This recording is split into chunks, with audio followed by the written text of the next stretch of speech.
Il était une fois, dans un royaume lointain et enchanté, une princesse du nom d'Assia. Elle était reconnue pour sa beauté éclatante et son intelligence vive. Assia était la fille du roi Elmar et de la reine Léla, qui régnaient avec justice et sagesse sur leur royaume prospère. Cependant, la princesse Assia était plus admirée encore pour ses fabuleux contes, qu'elle narrait chaque nuit pour ravir les cœurs de ceux qui avaient la chance de l'entendre.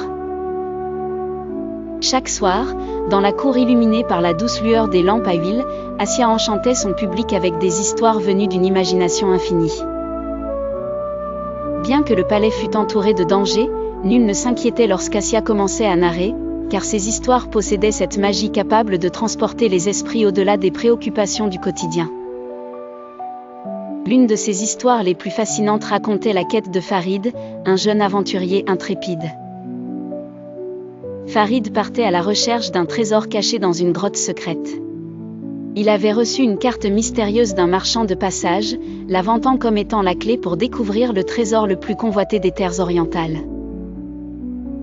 Chaque nuit, Assia ajoutait un nouveau chapitre aux aventures de Farid.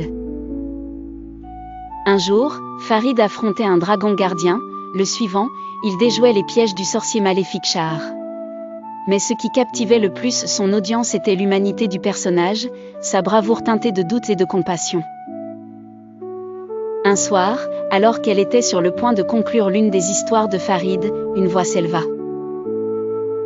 C'était Naïm, un des chevaliers les plus loyaux du royaume. « Princesse Assia, dit-il avec une déférence fervente, n'avez-vous jamais songé à quitter le palais pour vivre vos propres aventures ?» Assia, touchée par cette question, sourit délicatement. « Chacun de nous vit ses propres aventures, Naïm, répondit-elle. Celles qui se déroulent dans notre cœur sont souvent aussi exaltantes que celles qui nous entourent. » D'une manière inexplicable, ces mots éveillèrent en elle une nouvelle flamme, un désir puissant d'explorer le monde au-delà des murs protecteurs du palais. Peu à peu, Assia se prit à rêver de nouveaux récits.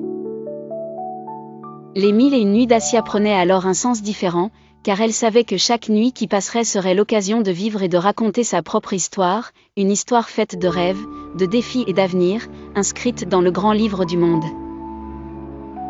Ainsi, son regard se tourna vers l'horizon. Là où les confins de l'imaginaire se mêlaient aux possibilités infinies du réel. Et c'est peut-être cela, la plus belle des aventures, celle de vivre ses rêves et de raconter sa vie comme une histoire sans fin.